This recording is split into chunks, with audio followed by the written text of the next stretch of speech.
y'all, welcome to my channel either for the first time or welcome back if you are a returning viewer or if you're one of my wonderful subscribers. Either way guys, welcome. My name is Shanika. I go by Neek, so you're welcome to call me Neek as well. And this is a pretty unexpected message. So I do want to say that this message as a whole is for those of you who are non-married. So that's the entire group. But then dividing that into two separate categories, I'll also speak to those of you who are non-married, but you're in relationships, you're already with someone, you've already connected with your kingdom spouse, and then I'll also be speaking to those of you who are single. So you're non-married but also single and waiting upon God. Initially I was going to do two separate videos, but for whatever reason I was discerning not to do that. So I'm just gonna stick to what I'm discerning and share this as one message in one video. And because of that, I will be going back and forth between talking to those of you who are in relationships and then those of you who are not in relationships.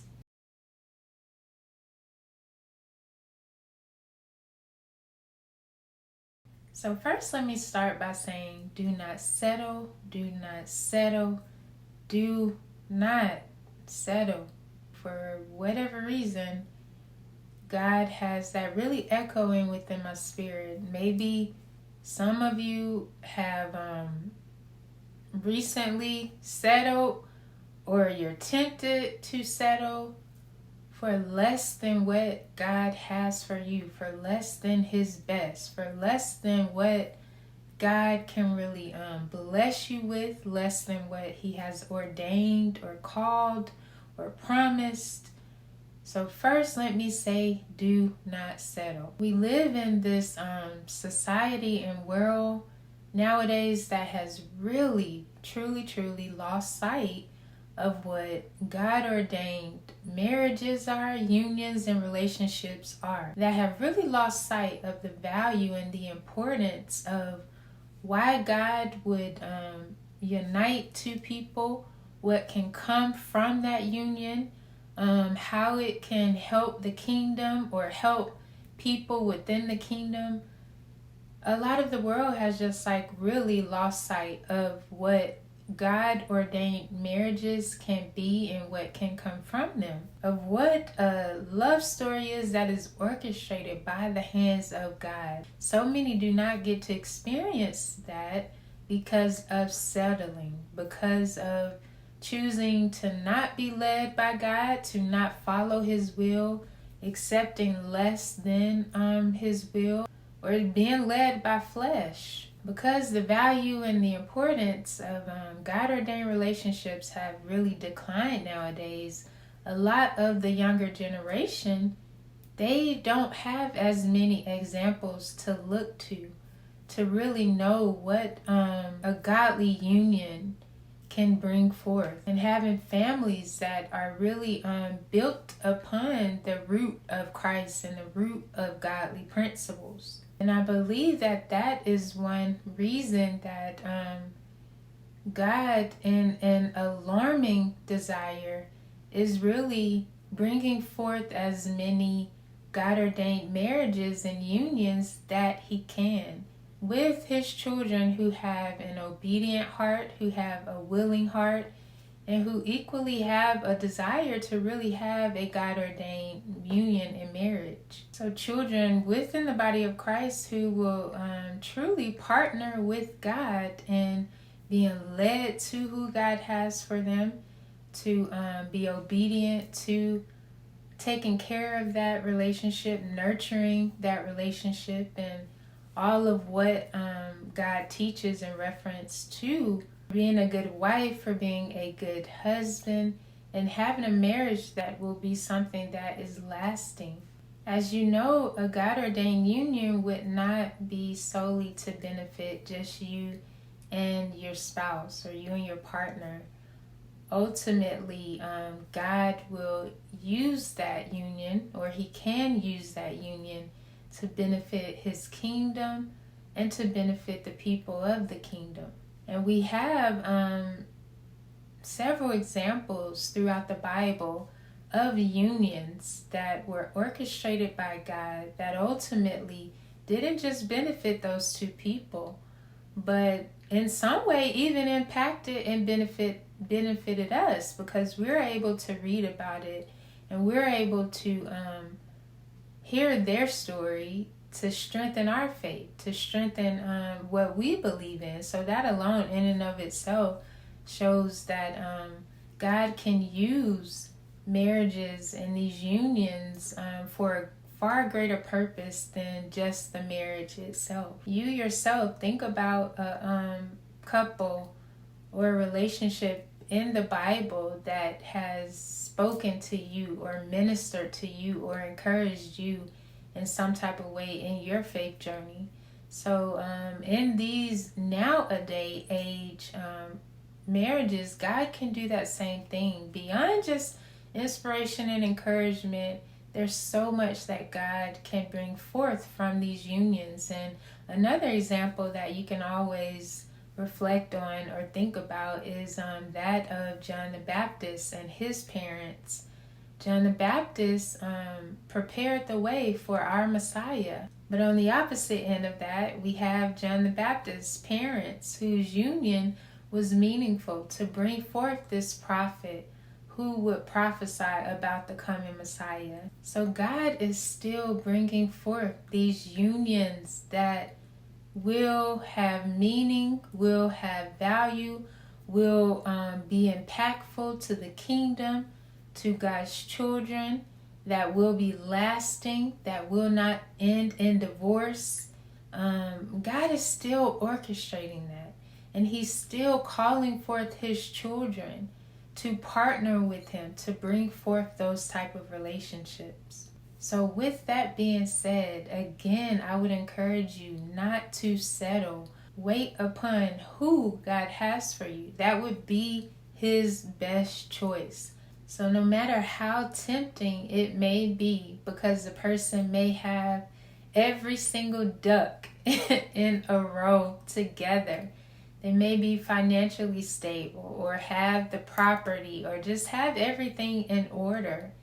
And because of that, it becomes more tempting to just accept what wouldn't be God's best for you. My brother, my sister in Christ, I am encouraging you not to do it. Do not settle. Wait upon who God would have for you. And sometimes that wait may seem long, but you do have to understand that there is work that God is going to be doing within you, and there's work that God is going to be doing within that other person. So oftentimes when you're not really aware of what God is doing behind the scenes, that wait can lead to temptation of just like settling.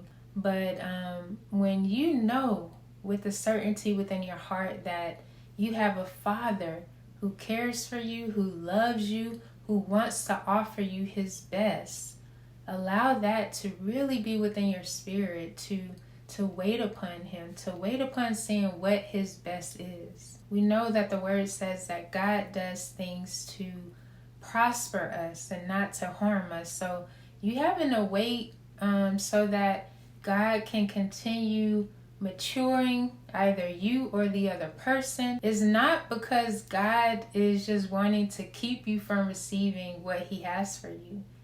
It's in your best interest. It's to do what it is he knows needs to be done. And now when speaking to those of you who are already in relationships, so God has allowed you to connect with this person, God has already revealed this person to you, take care of those relationships. Do what it takes to really show God that you value that relationship, that you value those unions, because again, God can use those unions to do miraculous things within the kingdom, to do major things within the kingdom.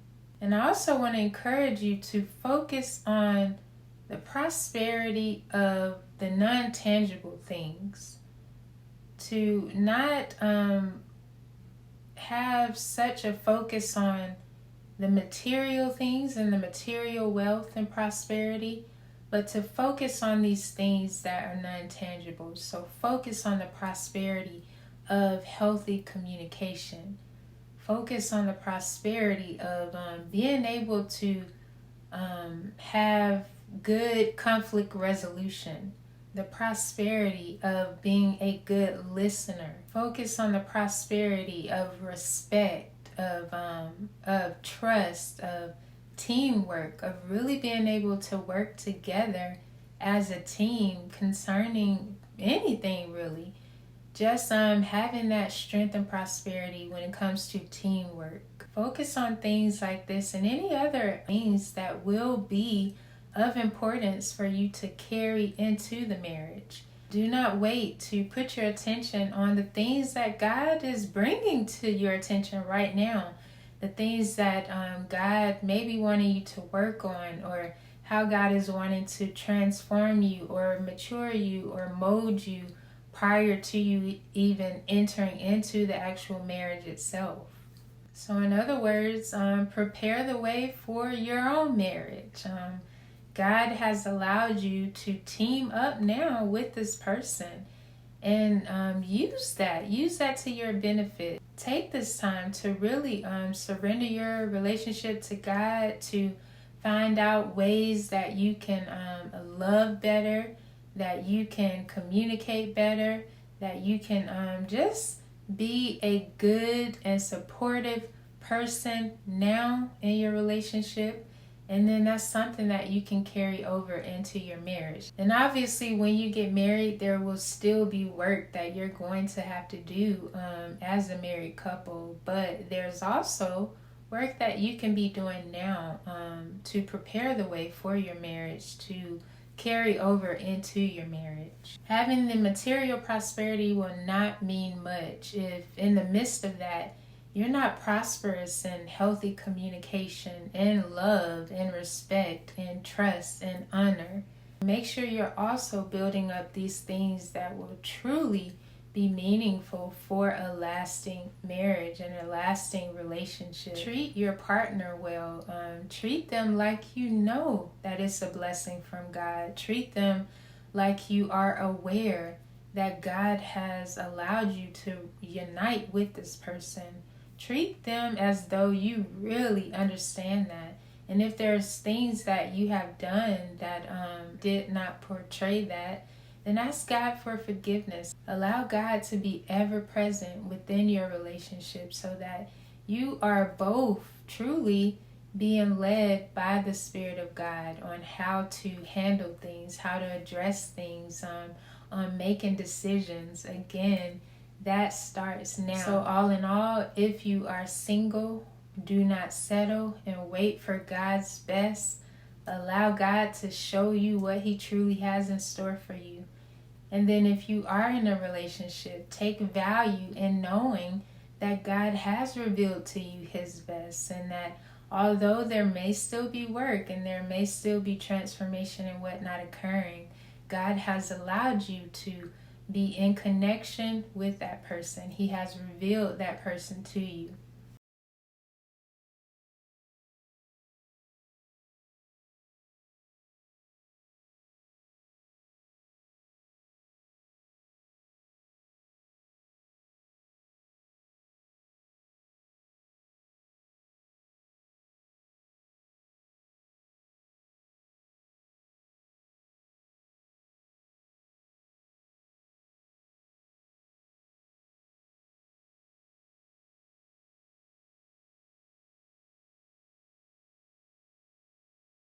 All right, y'all, that is the end of this message. Thank you so much for taking out the time to hear this word.